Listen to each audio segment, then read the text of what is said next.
Assalamualaikum warahmatullahi wabarakatuh. Waalaikumsalam. Jumpa lagi dengan saya Malik dan saya Yosman Ardiansyah di acara podcast Lazis Sabilillah TV. Alhamdulillah. Setelah sekian lama Mas ya? Setelah beberapa hari raya. Betul. Karena memang kita masih ada beberapa agenda sehingga sempat tertunda. Ya. Dan hari ini tentu kembali spesial ya. Tamunya Lazis Sabilillah selalu spesial. Kita akan membahas tentang beberapa isu yang lagi marak terutama menjelang Idul Adha ini, dan tentunya pembahasan ini langsung bersama para pakarnya yang harus berbicara biar valid. Betul, hadir bersama kita yaitu Dr. Anton Pramudjono, Kepala Bidang Peternakan dan Kesehatan Hewan Dinas Ketahanan Pangan dan Pertanian Kota Malang. Assalamualaikum Dok. Waalaikumsalam warahmatullahi wabarakatuh. Bagaimana kabar Dok, sehat nggih? Alhamdulillah, syukur alhamdulillah. Bisa akhirnya setelah sekian ya. lama janjian ya, saking sibuknya Dokter Anton ini menghadapi isu Idul Adha ini. Dan bukan Dokter Anton saja yang kita undang pada kesempatan kali ini, kita juga mengundang salah satu bisa disebut praktisi yang juga berpengalaman di bidang penyembelihan hewan kurban. Betul. Nah, kebetulan yang pada tahun ini beliau menjabat sebagai koordinator pelaksanaan penyembelihan hewan kurban di Masjid Sabilillah. Beliau adalah Ustadz Sofyan Arif. Bagaimana kabarnya Ustadz? Alhamdulillah baik. Ya. Izin agak dekat dikit ke mic Ustadz. Ya. Ustadz orang di murid. Mas saya atau Pak aja. Baik, tentu kedatangan dua pakar ini bukan lain tidak ada sebab tentu yang pasti ada hulunya ya. Kenapa beliau ini kita undang di podcast yang spesial ini, terutama dalam menjelang Idul Adha. Kita tahu bahwa Indonesia sekarang lagi diserang wabah atau bencana yang kedua kalinya setelah COVID ya. Yaitu PMK, penyakit mulut dan kuku yang menyerang pada hewan, khususnya pada sapi. Sebelum kita ke Ustadz Sofyan Arif, kita ingin ke Dokter Anton dulu. Dokter, Indonesia sekarang masih dalam tahap penanganan wabah PMK, dan lebih dari 300.000 lebih hewan terutama sapi ini terjangkit PMK ini. Dan kita tahu bahwa penyakit ini sudah menyerang banyak peternak ya, dan merugikan bahkan kabarnya miliaran rupiah karena wabah ini. Kalau kita tarik ke belakang Dokter, sebenarnya apa sih PMK ini Dokter? Ya, jadi perlu kita ketahui bahwa PMK merupakan salah satu penyakit menular dari hewan. Dan pada kesempatan yang baik ini saya diberikan kesempatan untuk menjelaskan apa itu PMK. PMK adalah penyakit mulut dan kuku, yang mana penyakit ini disebabkan oleh virus. Dan virus ini menyerang pada ternak yang berkuku genap seperti sapi, kerbau, kambing, domba, kemudian babi. Ya, jadi yang punya kuku genap ya. Jadi kalau kuda kan kukunya masih satu, jadi tidak. Kuda itu satu. Ya, jadi ungkul ya, istilahnya seperti itu. Jadi termasuk juga nanti bisa menyerang rusa.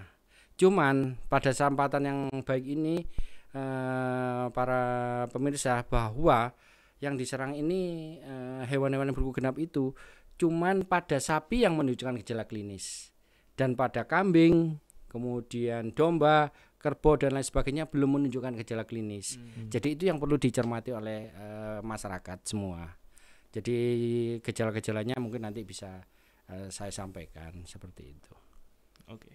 Berarti memang PMK ini didominasi atau mendominasi menyerangnya ke sapi. Iya, jadi baik itu sapi perah, sapi potong yang ada di Indonesia. Ibaratnya itu katanya kayak kalau manusia ini COVID gitu Dokter. Iya, hampir sama karena penyebabnya virus. COVID-nya hewan. Iya.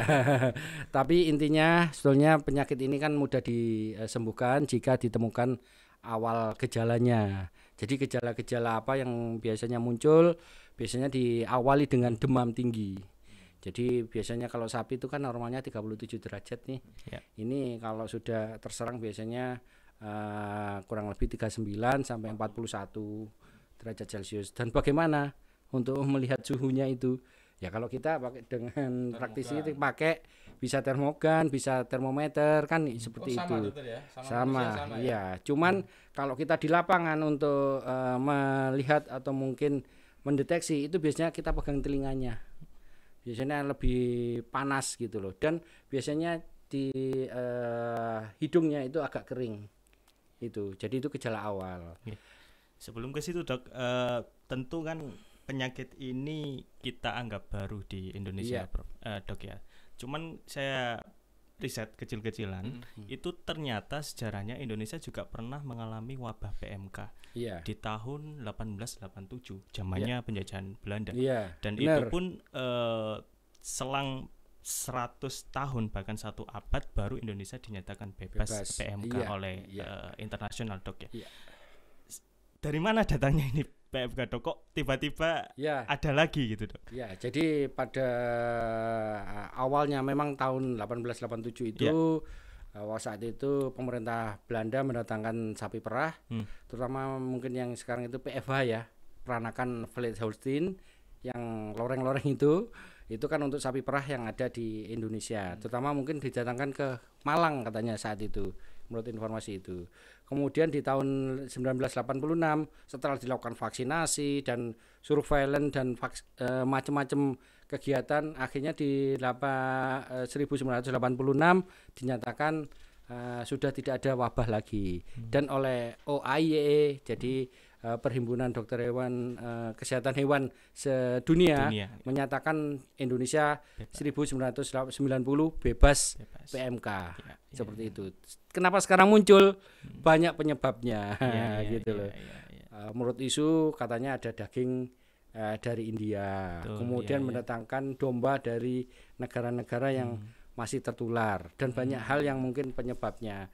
Nah, jadi itu yang merupakan salah satu penyebabnya. Tetapi kita belum tahu pasti ya. Kita nggak bisa memperkirakan itu dari mana karena sifat virus ini kan dia bisa terbawa baik itu antar hewan, manusia, peralatan, dan yang kita takutkan kan ini bersifat airborne disease melalui udara, aerosol ya. Jadi kita nggak tahu ke depannya atau mungkin kemarin itu penyebabnya yang kita nggak bisa menduga, tetapi ini ya karunia buat kita semua, apalagi menjelang Idul Kurban ini. Betul. Jadi kayak kemarin Covid kita akhirnya apa? Budaya kebersihan kita kan terjaga. Sama kalau yang sekarang ini akan memberikan pengetahuan kepada masyarakat terutama peternak, higien sanitasi kandang itu sangat penting. Betul. Nah, itu arahnya itu. Siapa tahu habis PMK ini sapi-sapi wangi semua ya. Kandang bersih, wangi terus semua. terutama ini munculnya tidak hanya kita secara farmakologi ya, obat-obat kimia.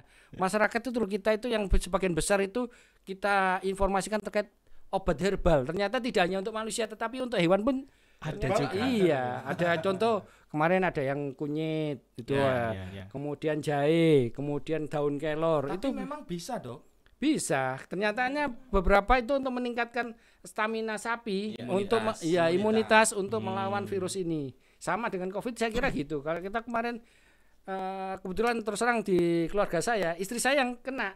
Saya dan 2 anak saya alhamdulillah masih negatif sampai saat ini. Sekarang sudah aman, Dok ya? Aman. Saya ketar-ketir kalau aman. Termasuk juga dengan ini beberapa sapi memang yang sebagai penular tetapi sampai sekarang ini belum mati dan memang bisa disembuhkan kemarin itu. Jadi pengobatan kita kalau kemarin kita lakukan adalah untuk mencegah infeksi sekunder. Karena tadi ya setelah demamnya harus diturunkan. Kemudian yang terserang kan bagian mulut nih. Bagian mulut, gusi, lidah dan sebagainya itu kan kayak sariawan pada manusia. Itu juga bisa disembuhkan. Kita kasih antibiotik untuk mengurangi infeksi sekunder. Jadi intinya karena kalau sudah tersangkut PMK ini sapi kan tidak mau makan. Sama kalau kita nggak mau makan gimana? Lemes kan? Apalagi sapi ini ruminansi ya, yang bisa kalau nggak makan atau nggak yemi Ya wis perutnya. Kalau manusia ada- kan masih bisa by infus. Oh iya. Kalau hewan bisa nggak, Dok? Juga bisa. Cuman ini karena Masa hewan besar. diinfus, Pak? Cuman kalau hewan ini kan terlalu besar, ya bisa diinfus memang. bisa. Kalau memang jadi Bisa. memang Ada tapi, Dok. ada. Cuman untuk saat ini lebih baik dicontang karena kalau infus kan terlalu banyak yang masuk. Jadi harus jarumnya besar, Iya, kemudian cc-nya atau mungkin dosisnya lebih tinggi. Lebih baik dicontang saja kalau saran saya kemarin itu. Habis diinfus nanti apa jalannya pakai kursi roda. Lucu juga ya. Iya. Tapi alhamdulillah beberapa Bisa. ya kayak kemarin itu ada jahe ditampurin gula merah Telur? sama telur juga ada, wes macam-macam pokoknya. STMC dong. Itu untuk peningkatan stamina sapi kok justru membaik. Dari yang sekarang itu kasus kurang lebih berapa ya? 400 sekian, kurang lebih 412. Ternyata 145 kita sembuh Di Kota Malang, Dok. di Kota Malang. Insya Allah kalau 60-70%-an lah. Nah, kita itu berhasil. yang menarik, Dok. Sempat saya baca juga, kalau dokter tadi update-nya malah 412. Iya. Saya tadi sempat baca itu per 1 Juli itu masih 409. Iya. Berarti per hari ini sudah 400, Ada kenaikan ada kenaik. 7 ya. Iya, 412. Ya. Nah, ini mereka sudah terinfeksi kasus PMK. Iya. Nah, kira-kira dari pihak pemerintah sendiri, Iya. dalam hal ini juga mungkin dari secara kedinasan dari Dokter Anton, langkah-langkah apa saja yang sudah dilakukan pemerintah untuk menangani PMK? Ya, jadi perlu diketahui kasus pertama kita itu pada tanggal 11 Mei ya. Iya. Setelah Idul Fitri, liburan itu kita sudah rame itu. Mulai tanggal berapa itu? Tanggal 7 8 itu sudah dinyatakan wabah di beberapa daerah di Jawa Timur. Akhirnya tanggal 10 itu ada sapi masuk di rumah pemotongan dan besok paginya ada yang mati. Dari 3 yang kita periksa, 1 mati, yang 2 masih terinfeksi dan kita periksakan ternyata itu positif. Dan dengan kasus-kasus yang seperti itu sampai saat ini tiap hari ada yang itu. Dan kita sudah melakukan kegiatan-kegiatannya baik itu sosialisasi kepada peternak-peternak untuk melakukan kebersihan melalui pemberian desinfektan agar kandangnya tetap bersih dan terhindar dari penularan atau penyebaran penyakit PMK ini, karena ini penyebabnya kan virus. Tetapi begitu mereka sudah melakukan itu, ada lagi karena penyebabnya kan tidak antar hewan, karena manusia. Contohnya belantik, kan gitu loh. Dia kan masih nyari sapi karena terus terang. Berarti kendaraan juga bisa, Dok ya? Kendaraan. Ya, termasuk manusia, peralatan, kendaraan itu yang dari daerah tertular masuk ke daerah bebas. Karena kemarin itu kan tidak ada penyekatan, baru sekarang ini mulai ada penyekatan seperti itu. Hampir kayak COVID ya? Iya. Hampir sama. Iya. Nah, itu yang perlu kita waspadai sekarang itu, karena yaitu manusia juga sebagai sumber penularan juga gitu loh. Baik itu melalui tubuh kita, kaki kita yang pakai sepatu. Jadi kalau kita sudah menangani di satu tempat, kita udah balik kantor. Kadang-kadang orang-orang berasumsi, loh kok tempat saya kok nggak diobati. Nah, takutnya karena kita melihat kadang-kadang kita melakukan, kalau sudah terpaksa kita melakukan penyemprotan dengan desinfektan tubuh kita bersihkan baru ke kandang lainnya. Baru Kalau kita nggak kandang sanggup, lain. kita balik aja besok baru kita obati. Karena kita takutnya kita sebagai penular. Petugas juga bisa itu, selain masyarakat atau belantik atau mungkin juga jagal juga itu. Karena terus terang kalau yang kemarin di RPH itu kan karena jagal mendatangkan sapi dari luar Kota Malang. Itu akhirnya ya sudahlah. Ini wabah yang harus kita hadapi lah. Insya Allah Islam kan memudahkan. Nah, mungkin itu yang kadang-kadang kita kan sumpek wah harus gimana. Tapi ternyata oh iya, ternyata kita tahu obatnya ini, pencegahannya ini. Dan kalau virus kan cuma satu pengobatannya, vaksinasi. Ya, insya Allah, alhamdulillah sampai saat ini kita tadi baru pulang sudah memvaksin kurang lebih 299. Jadi kurang 1. Karena kemarin dosisnya kita ambilin itu akhirnya. Tapi apakah seperti COVID juga? Ada dosis pertama, dosis kedua, ada Iya. booster, ada mungkin ada Ya, apa lagi? jadi nanti kita setelah vaksin pertama ini nanti 1 bulan kemudian kita vaksin ulang. Oh, gitu kan? Kemudian 6 bulan lagi kita vaksin lagi. Jadi Ya. yang kita utamakan tadi ya sapi perah, karena apa? Life-nya, kehidupannya lebih panjang. Jadi itu yang kita utamakan. Kalau kecuali sapi potong yang jantan itu kan Iya. biasanya 3 sampai 6 bulan ya sudah dipotong. Iya. Jadi itu sementara mohon maaf kalau belum bisa divaksin karena muspro kan kalau Iya. sudah kita vaksin. Karena goalsnya kan dia mau disembelih. Iya, tetapi ya nanti tetap harus kita vaksin semua. Ya. Seperti itu. Oke. Kita tahu sendiri ya dok, tadi penyebab media penularan itu kan ada dari jagal itu sendiri, kemudian media kandang itu sendiri, dan dengar-dengar juga melalui aerosol atau udara yang bisa sampai tembus 60 km. Iya. Itu apa benar dok? 10 km. 10 km. Iya. Kalau 60 km mungkin harus naik angkot itu. Iya, Harus- mungkin itu. Ya, tadi ada alat angkut tadi. Benar itu, 60 km bisa melalui Virusnya kok. atau orangnya yang Orangnya membawa yang itu melalui mobil. sampai ke Surabaya kan bisa. Artinya kan berarti dok, kalau sama seperti COVID ya, Iya. kita itu berasumsi bahwa berarti semua sapi sudah kena dok. Iya, PMK dok. karena kita untuk morbiditas itu hampir 100%. Jika satu kandang ada 10 ekor sapi, Iya. satu terserang, insya Allah semuanya terkena. Pasti itu, Dok. Pasti ini sudah kita buktikan kemarin di salah satu lokasi di Kota Malang, di Purwantoro. Sangar. Contoh aja di sana itu kan tempatnya sapi itu. Itu dulu itu ada kurang lebih 500.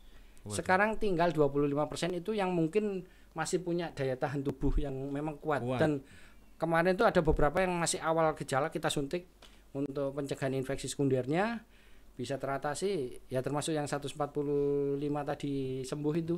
Jadi itu akhirnya kan karena wheel drive-nya hidupnya cuman pendek, akhirnya kami sarankan kan dijual ke jagal atau ke belantik karena terus terang sekarang ini kan pasar hewan kan tutup kabeh. Iya. Iya. Sampai sekarang ini masih tutup, Dok? Masih tutup, nggak boleh beroperasi. Jadi untuk sapi, untuk kebutuhan sapi, untuk daging kan mereka harus cari sapi. Nah ini yang juga penyebabnya itu akhirnya karena di sentra-sentranya sudah habis mereka ya kita nggak nyalakan belantik ya. Mungkin salah satu mungkin itu dia ke beberapa lokasi akhirnya ini yang kasus yang beberapa saat yang meningkat ini salah satu penyebabnya itu. Terus terang kalau yang di beberapa lokasi di Kecamatan Gedung Kandang yang terserang itu ya sekiranya rumahnya belantik itu kan gitu loh. Ya sudah kita ya memberikan sosialisasi, KIE, memberikan disinfektan untuk menjaga kesehatan dan peningkatan stamina imunitasnya sapi itu. Yang diserang kan murni hewan ya, Iya. dok. Tapi kalau dari sisi manusianya, memang Ya syukur ada. alhamdulillah. Nggak ada ya dok. Memang beberapa penyakit kan memang ada yang bersifat menular kepada manusia. Tapi khusus untuk PMK ini hanya menyerang ke hewan. Khusus Jadi, hewan. jadi manusia insya Allah aman. Termasuk dikonsumsi juga. Dan dagingnya jika terinfeksi PMK masih aman untuk dikonsumsi. Malik cantengan ini kena gak ya? Iya. Biasanya gitu. Kebetulan jempolnya 2 juga. Iya. Iya, kuku ya. Iya, kukunya 2 juga. Nggih. Ya alhamdulillahnya berarti manusia nggak Nggak aman, tertular. aman, ya, aman dari Ya, PMK. lain dengan kan ada lain juga penyakit menular kan banyak nih. Contoh antrak. Antrak itu yang bersifat zoonosis jadi bisa menular ke manusia. Iya. Padahal kemarin itu pemerintah kita itu lagi konsennya ke antrak, kemudian ke brucellosis, Ya. ya itu yang juga bisa menular ke manusia, menyebabkan keguguran pada ibu hamil kalau mengkonsumsi salah satu organ yang Lah, di kan? sapi yang terserang brucellosis. Kemudian juga ada kalau di hewan anjing kan ada rabies. Rabies. Nah, itu yang mungkin lagi kita tangani, ternyata muncul PMK ini. Ya alhamdulillah lah. Alhamdulillah. Oke. Terima kasih dokter. Ya. Sementara saya ingin beralih ke Siap. Ustadz Oke. Sofyan Arif. Ustadz Sofyan Arif ini selaku koordinator pelaksanaan penyembelihan kurban di Masjid Sabilah. Ya. Berkaitan dengan PMK ini, kira-kira apa antisipasi atau persiapan yang sudah dilakukan di Masjid Sabilah? Menyelenggarakan ya Ustadz ya? Ya, ada. Ada ya. Terima kasih. Sakjane ku ya awakmu yo panitia. Semuanya di sini kita panitia, tapi kebetulan ya memang saya yang ditunjuk karena mungkin beberapa waktu yang lalu sering mengikuti itu. Terkait persiapan PMK, beberapa sosialisasi sudah kita sampaikan ya. Kita sampaikan kepada tim, juga kemarin juga kita kumpulkan sampai 2 kali, khususnya tim-tim relawan ya. Termasuk lokasi. Termasuk lokasi sudah sudah kita persiapkan sedemikian rupa, karena beberapa waktu yang lalu kami juga dibimbing, kalian Pak Dokter juga, terus ikut di provinsi kemarin juga terkait PMK juga, di Balai Besar juga alhamdulillah kemarin juga sempat ikut. Jadi sudah kita persiapkan. Termasuk ke dinas kami ya, kemarin itu kita undang juga. Oh nggih. Jangan lupa itu. Nggih. Artinya antisipasi dari Masjid Sabilillah dalam hal ini penyelenggaranya Masjid Sabilillah sudah dilakukan semaksimal mungkin entah nggih. Sudah, termasuk higien sanitasi semuanya yang diajarkan atau yang disampaikan oleh dinas dari Dr. Anton juga kami sebelumnya sudah melaksanakan. Termasuk nanti insya Allah nanti ini kedatangan H-2 ya. H-2 kita mendatangkan hewannya itu nanti sebelum kita masukkan ke kandang, nanti saya sudah ngomong sama tim juga yang bagian penyediaan itu untuk didisinfektan dulu. Termasuk sak truk-truknya sak wong-wonge, sak supire. Jadi masuk dan keluarnya kendaraan orang itu sebaiknya diantisipasi. Ya, diantisipasi untuk menjaga itu. Dan harusnya memang tidak hanya berlaku di Sabilillah saja, ya, Dokter ya. Semua masjid yang menyelenggarakan juga melakukan hal yang sama terkait dengan SOP terkait. Alhamdulillah saya kemarin selain di dinas kami ada beberapa tempat, baik itu di PCNO maupun PD Muhammadiyah, kita memberikan informasi kurang lebih sudah 500-an peserta lah. Di LP2HM itu kemarin 150, terus kemarin di PCNU itu kurang lebih ada 2 tempat, yang di PCNU sama yang di Sukun itu kemarin sekitar ya 100-an orang. Kemudian yang kemarin di PD Muhammadiyah itu 150. Kemudian di Kecamatan Kedung Kandang, di Masjid Halal Bumi Ayu itu alhamdulillah ya kita memberikan informasi-informasi terkait dengan pencegahan PMK ini dalam rangka menyambut Hari Raya Idul Adha ya cukup menjanjikan. Dan trending centernya sekarang itu Masjid Sabilillah buat highlight projectnya saya informasikan mulai dari penanganan sebelum disembelih harus didesinfektan dulu kemudian setelah selesainya semua juga didesinfektan. Itu yang mungkin utama yang perlu dilakukan. Jadi kalau nanti ada indikasi penyakit PMK, saran kami bisa dipotong lebih dahulu atau dipotong terakhir. Nah, kalau mungkin ada gejala ada hipersalivasi atau mungkin demam tadi, itu lebih baik dipotong terakhir aja. Jadi yang awal itu adalah ternak yang sehat. Bahkan memang caranya sehat semua. Tapi di Fatamu ya Ustadz ya, itu masih ada juga yang diperbolehkan selama kuku nggak lepas, kalau nggak salah kemarin disampaikan. Selama kuku nggak lepas itu masih diperbolehkan. Jadi tidak pincang, tidak kurus, jadi masih ya gemuk, tapi kan nafsu makannya aja yang kurang. Dan memang kalau untuk sapi dan kambing, kalau untuk hewan kurban sebaiknya kan dipuasakan minimal 6 jam ya. 6 jam. Ya itu. Jadi mungkin mulai jam 12 malam nggak usah dikasih makan lagi. Minum aja. Ya, minum aja yang jadi kan memang tidak menutup kemungkinan masih akan ditemukan ketika pasti pelaksanaan penyembelihan hewan kurban ada yang terjangkit PMK. Jadi perlu antisipasi terkait penyembelihannya, itu sarannya kan di akhir ya. Tapi nanti perlakuannya bagaimana Dokter? Perlakuannya selain dipotong di terakhir, disembelih di terakhir yang terjangkit PMK ini. Untuk dagingnya bagaimana? Amankah nanti dikonsumsi atau ada perlakuan khusus terlebih dahulu atau bagaimana? Jadi perlu kita ketahui penyakit ini kan disebabkan oleh virus. Dia menyerangkan mulut dan kuku. Ingat itu. Jadi perlu diketahui kan mulut dan kuku. Jadi kan dia virusnya kan ada di mulut.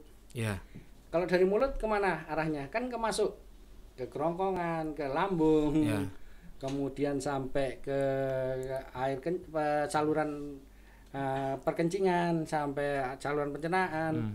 Jadi nanti urin dan air kencing dan fesesnya itu pasti mengandung virus. Jadi bagaimana pencegahannya?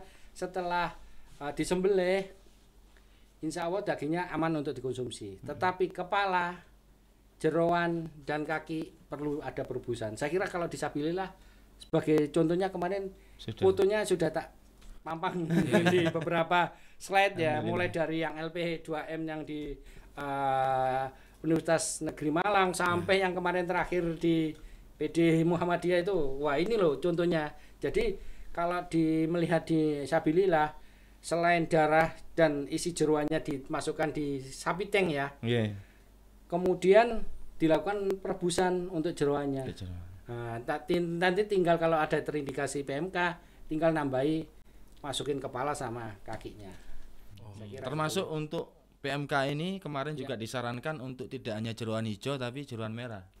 Kalau jeroan merah saya kira nggak apa-apa, tapi kan yang biasanya tadi ada di lambungnya. Kan kalau jeroan merah kan di atas, jadi mulai paru-paru, jantung, hati sama limpa kan masih di atas ya. Jadi mungkin belum terkontaminasi lah. Berarti pokoknya yang saluran pencernaan itu dokter. Iya, sama saluran perkencingan itu sampai mungkin perlu output. Iya, jadi kan sudah ditampung itu. Kenapa harus ditampung itu saya sangat benar itu. Tidak hanya PMK sebetulnya. Sebelum ini kan tidak ada penyakit apa-apa. Tapi fungsinya apa?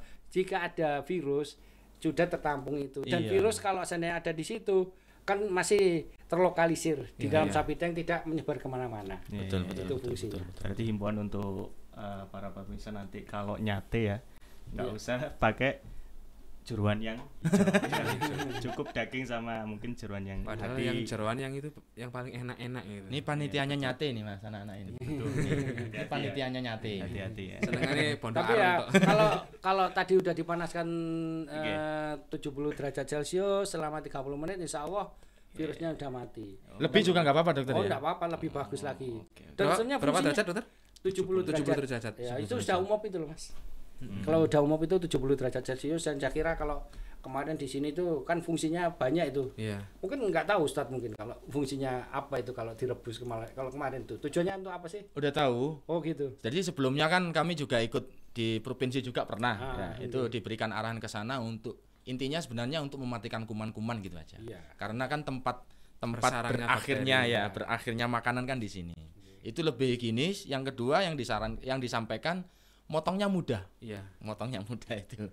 Jadi sebetulnya kan ya dengan adanya udah kebiasaan itu kan tinggal memudahkan. Padahal itu sebetulnya tujuannya satu, membunuh bakteri. Kemudian virus kalau ada PMK mati.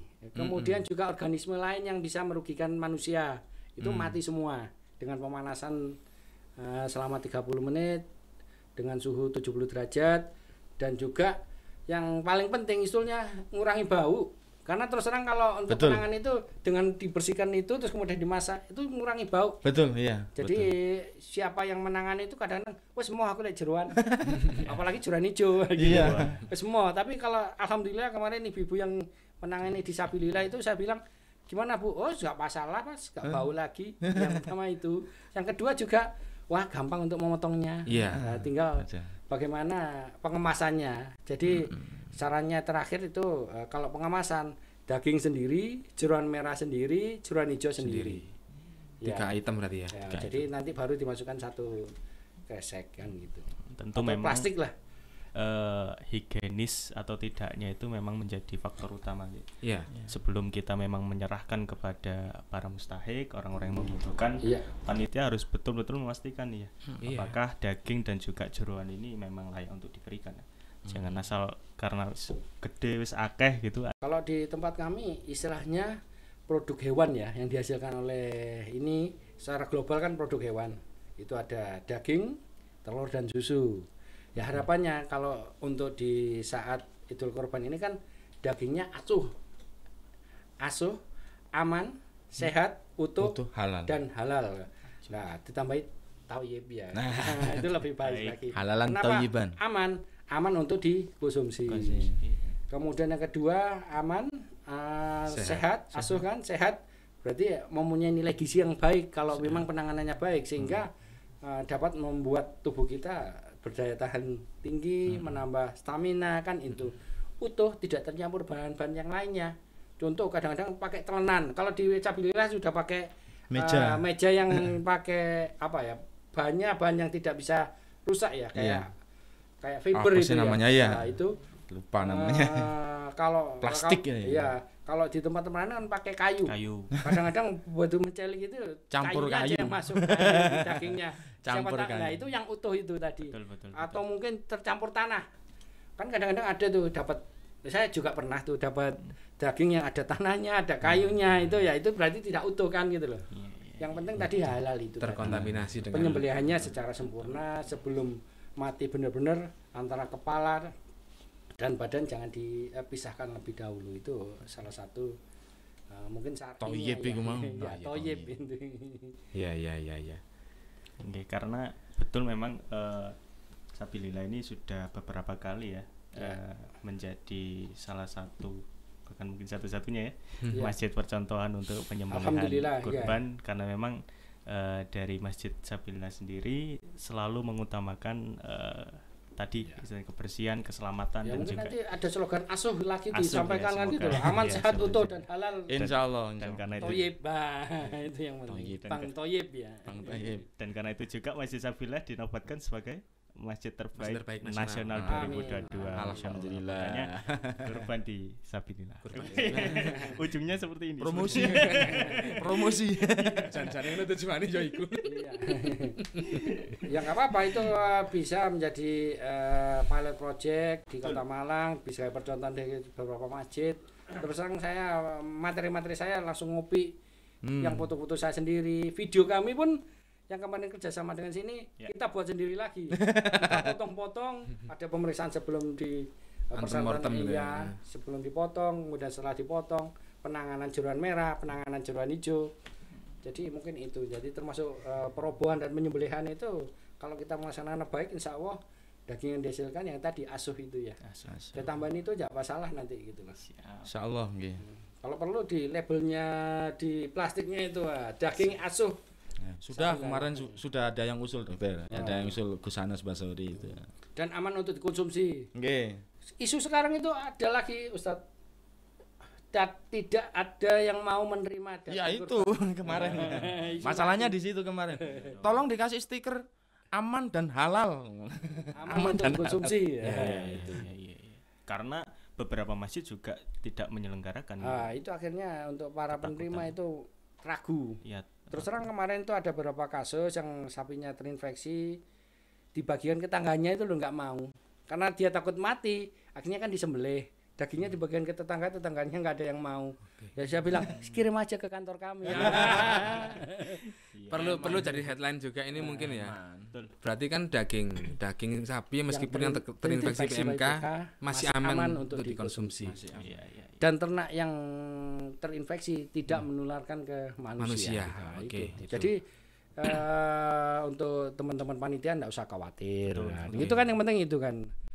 Ya karena sekarang yang resah kan gitu dokter. Iya. Resah. Baik bagaimana nanti nasib-nasib para biasanya yang Iya. tingkat-tingkat RT, tingkat mungkin ada musola-musola kecil yang menyelenggarakan kurban ini. Tahun ini pasti sudah banyak yang ciut nyali. Kan begitu. Banyak pasti. Ya apalagi kalau di kambing kan tidak menunjukkan gejala klinis. Ya. Jadi meskipun dia terinfeksi PMK jarang sekali menunjukkan gejala klinis. Tapi kemarin itu ada beberapa yang muncul, ya memang ada luka tapi nggak terlalu parah.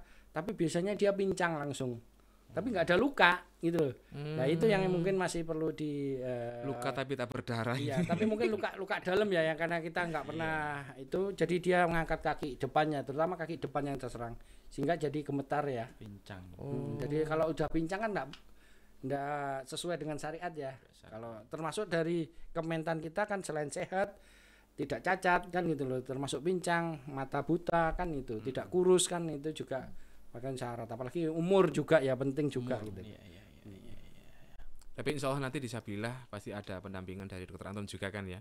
Insya Allah, Insya saya Allah tetap nanti masih tetap dibimbing ya, karena alhamdulillah di kantor kami sekarang ada 5 dokter hewan, jadi kita bagi rata di 5 kecamatan. ya. Jadi kalau dibimbing saya, kemudian di Klojen Dokter Hilda, di Lowok Waru itu Dokter David, di Kedung Gandang ada Dokter Septian baru bulan April kemarin. kemudian yang di Sukun ada Dokter Lia. Jadi Kalau saya ada tidak semua. salah itu sudah 5 tahun ke belakang kita. Iya. 5 tahun bahkan 6 tahun ke belakang mungkin Iya. setiap penyelenggaraan kurban disabilitas pasti didampingi Dokter Anton. Amin amin. Karena ya kita untuk menjaga agar status Masjid Sabilillah menjadi yang Iya. trending center lah di baik itu di kota maupun di tingkat nasional, kan itu Amin, tujuannya. amin. Iya, itu. Biar ditiru oleh yang lainnya. Siapa tahu saya tahun depan sudah nggak di Sabilillah tapi yang di masjid yang lain yang lebih butuhkan pendampingan. Betul. Nanti yang lainnya mendampingi di Sabilillah kan gitu. Tinggal penerusnya bagaimana kan gitu. Tapi sempat ini kemarin dokter, sempat muncul kan surat edaran dari menteri itu ya, Iya. terkait penyelenggaraan kurban ini kan disarankan mungkin apa himbauan atau saran tuh bentuknya kan kalau bisa di RPH Iya. pemotongan hewannya. Iya benar. Tapi bagaimana apakah dalam hal ini RPH nanti akan mencukupi dari skala volumenya? Ya memang sesuai arahan dari pemerintah kalau bisa pemotongan hewan kurban adalah dilakukan di rumah pemotongan. Iya. Tapi permasalahan daya tampung RPH tidak hanya di Kota Malang, tapi di tempat-tempat lain maksimal berapa? Kalau di Kota Malang sendiri kita satu hari mampunya cuma 100. Untuk kambing, Sehari? iya. Untuk kambing itu 150. Padahal total keseluruhan di Kota Malang itu 5.000. Kalau 4 hari aja cuma 400. Iya iya. Yang sisanya yang 4.600 mau dipotong di mana? Apa nunggu? Tasriknya cuma Tenaga penyembelih ada berapa orang, dokter? yang di mana? Di rumah penyembelihan Di rumah penyembelihan sampai saat ini mungkin kurang lebih 8 lah. 8. Harus memotong sebegitu banyaknya. Ya, belum lagi tukang bolengnya kan jadi butuh tenaga lain kan Iya. gitu loh. Jadi Nah, ini kan berarti mau nggak mau kan tetap ada penyelenggaraan di luar RPH, dokter. ya, memang kemarin sempat dikumpulkan oleh Pak Wali Kota kita bahwa sesuai dengan arahan dari Menteri Pertanian memang penyembelihan di luar RPH masih diperbolehkan. Masih diperbolehkan. Iya. Ya, harusnya ya nggak apa-apa kalau menurut kami ya. Ya, Karena syarat dengan- mungkin SOP itu mungkin dokter Iya, ya. jadi Kebersihan dan yang jadi lain. penanganannya di luar RPH itu kan lebih harus mulai dari hewannya datang harus dilakukan keserawannya, kesejahteraan hewannya, mulai dari tempat pelindungnya sapi atau kambingnya itu tidak kepanasan, tidak kehujanan, pemberian pakan yang cukup. Ada standar-standar yang harus dipenuhi. Iya, jadi memang ada persyaratan-persyaratan khusus yang harus dipenuhi kalau Kalau yang saya sebutkan tadi di tingkat-tingkat RT musola-musola kecil. silakan. Yang penting tadi itu persyaratan-persyaratan itu dipenuhi, terutama saat ini PMK. Jadi untuk penanganan limbah itu sangat penting. Terus terang sampai saat ini loh masih banyak yang mencuci jeroan itu di sungai, Nah, di itu. selokan. Iya. Nah, itu apalagi kalau ada yang indikasi PMK kan gitu loh. Wong nggak ada indikasi PMK aja. Baiknya mungkin dikubur mungkin ya. Ya, jadi saran kami selain kalau bisa bikin sapi tank, kalau mungkin dalam waktu dekat belum bisa, bikin lubang lah. Ya. Nah, lubang itu nanti diurut lagi setelah selesai ya nanti sebagai percontohnya di Sabilillah kan bikin buat sapi tank kan Iya, untuk resapan. untuk resapan baik itu untuk darah maupun isi jeroannya. Jadi nggak perlu ke mana ke sungai atau got-got atau yang lainnya lah. Zaman biyen aku biyen yo di sungai. Zaman biyen waktu kecil. Kalau sekarang sana ya nggak boleh di sini harus di sana. Ya memang kalau nggak bisa tahun ini ya tahun depan. Ya, Kalau nggak ya. bisa lagi ya tahun depannya lagi. Kan gitu loh. Pembinaan kan gitu. Tidak ada pembinasaan. Nah, tapi pembinaan terus kan gitu. Boleh kita headline juga ya berarti ya. Iya. Panitia skala kecil di tingkat-tingkat RT masih juga boleh melaksanakan berarti Boleh. ya. Boleh. Ya, Silakan. dan tidak perlu khawatir Ya. atas makanannya atau dagingnya ya, Dok. Iya. Intinya, Dan yang paling penting juga mohon untuk melaporkan ke dinas kami.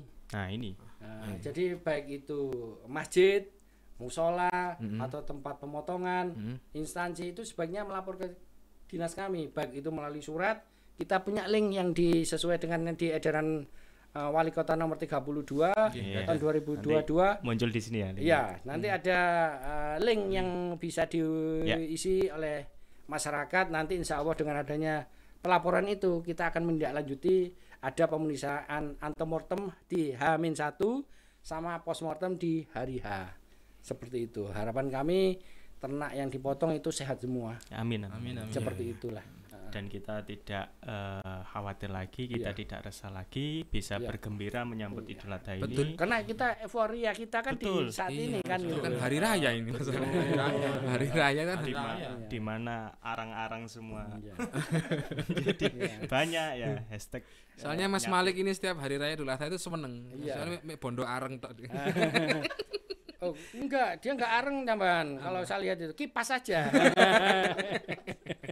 Nyate. Atau makan saja. Terima mateng. Baik, tercerahkan, sangat Iya. mencerahkan pembicaraan kita pada Mungkin juga masih ada lagi Mas Malik yang perlu saya Ya, sampaikan ya. selain tadi melapor. Oh iya. Jadi nanti terkait penjual-penjual itu insya Allah pada tanggal 6 besok sampai tanggal 8 kita akan keliling memantau tempat penjualan-penjualan. Oh iya dokter, maaf. iya. Saya potong sedikit. Terkait dengan itu saya sempat membaca tentang SKKH. Itu yang SKKH ini sebenarnya ini apa sih dokter SKKH ini? Jadi SKKH adalah surat keterangan kesehatan hewan. Nah, Terutama untuk ternak-ternak yang berasal dari luar Kota Malang. Terus terang saat ini Kota Malang ini kan bukan sentranya Ya. ternak. ternak. Dan kalau kita melihat kita populasi kita 2.800 baik itu sapi maupun nanti ada 3.000 domba, kambing domba. Dan itu gak mungkin tau tiap tahun dipotong semua. Kalau itu dipotong semua kan habis kan gitu loh. Iya. Nah, jadi kita masih membutuhkan ternak-ternak yang dari luar. Iya. Dan persyaratannya adalah gampang sekali. Jadi ke kantor kami mereka mengajukan mau membawa ternak yang dari luar ke masuk kita akan buatkan surat rekomendasi pemasukan ternak. oh gitu. Ini yang menyiapkan panitia kurbannya atau yang jualan? Monggo terserah. Oh, Kita terserah, fleksibel aja. Kalaupun itu yang minta penjual atau mungkin yang pembeli, ya kita buatkan aja. Yang penting nanti bisa keluar surat keterangan kesehatan hewan dari kota yang asal dari ternak. Misalnya nih, panjenengan Mas Malik mau datangkan ternak dari Kepanjen. Ya. Panjen. Bisa saja jenengan yang ngajukan ke kami. Saya akan mendatangkan ternak dari Pak A yang dari asal Kabupaten Malang. Nah, Mau Nanti- mendatangkan. ya, nanti surat ini akan mendasari kami membuat rekomendasi. Rekomendasi ini dikirim ke penjual yang di sana. Di sana nanti akan dikeluarkan surat keterangan kesehatan hewan oleh daerah asal dari Daerah Kepanjen. Kepanjen. Di sana di daerah kabupaten kemarin kita sudah koordinasi dengan Dinas Peternakan Kabupaten bahwa nanti di tiap kecamatan mereka sudah punya dokter hewan yang akan mengeluarkan surat itu. Oke. Jadi aman lah. Jadi persyaratannya salah satunya nanti berlakunya SKKH itu 1 kali 24 jam, kemudian berasal dari daerah yang 1 sampai 14 hari tidak terjangkit PMK. Jadi kalau di lalu lintas ke Malang insya Allah aman dengan adanya SKKH Malang itu. Raya berarti. Berarti kayak ini ya, kayak bukti swab kalau di Ya. COVID itu. Iya. Kemana-mana harus ada bukti Iya. swab. Balik Covid Ya. mah. Dan kita juga kalau untuk yang di penjual tadi, Betul. penjual tadi kita kan keliling tuh. Kita akan memberikan surat keterangan kesehatan hewan tadi, tapi bentuknya kita global tuh. Bahwa ternak yang dijual di sini dengan jumlah ini itu tidak ditemukan kasus penyakit. Berarti Dan- ada proses pemeriksaan dari dinas. Ya, kita lakukan alhamdulillah pada saat ini ada dari tempat kami ada 15 orang yang keliling untuk tempat penjualan ditambah 25 calon dokter hewan yang dari FKHUB. Jadi kurang lebih 40-an ya. Nanti kita sebar di 5 kecamatan. Dan insya Allah nanti kita selain tadi surat keterangan kesehatan hewan yang dari dinas kami, kita juga mengeluarkan kalung sehat. Nah, jadi yang sudah kita periksa kita kasih kalung namanya ada lambangnya Kota Malang, warnanya biru, tulisannya sehat seperti itu. Ini berlaku juga untuk penjual yang skala kecil rumahan. Harusnya seperti itu. Cuman banyak yang belum melaporkan sekarang ini. Ah. Dan untuk penjual pun kita nanti kita keluarkan surat keterangan tempat penjualan. Dan persyaratannya apa saja? Mereka punya KTP, asalnya dari mana, Ya. ternaknya ya tadi ya selain SKKH, dia juga harus punya izin lokasi tempat penjualan itu punyanya siapa, mereka membuat pernyataan, surat permohonan ke dinas kami dilampiri dengan tempat izin atau yang mempunyai tempat itu izin kepada yang punya tempat. Misalnya yang punya Ustadz Arif itu yang jual Mas Malik. Jadi Mas Malik minta izin ke ini mengetahui RT, RW dan lurah. Nah, kemudian ada surat permohonan ke kami, akan kita buatkan surat keterangan tempat penjualan. Jadi aman semua, kan gitu loh. Betul. Untuk penjaminan kesehatan hewannya terjamin lah seperti itu. Jadi itu mulai tahun ini kita terapkan. Insya Allah Untuk seterusnya saya kira ya sama aja. Ini kan baru memulai, memang agak susah untuk memulai. Sebenarnya ini akan berimbas kepada apa sih dokter? Apakah nanti kalau tidak ada SKKH itu muncul, apakah ada sanksi atau bagaimana? Ya kalau kita kan di dinas pemerintahan kan pembinaan. Ya. Tujuannya sih ya tadi itu kita menghimbau bahwa ternak yang dijual pertama cukup umur, sehat, dan Memenuhi sebagainya. syarat. Iya untuk hewan kurban. Intinya kan seperti itu. Sehingga peternak itu yang akan membawa ternaknya ke Kota Malang ada memang benar-benar yang siap untuk sebagai hewan kurban. Kalaupun tidak cukup umur boleh dijual, kita nggak ngelarang. Tetapi mohon untuk penjual juga menyesuaikan.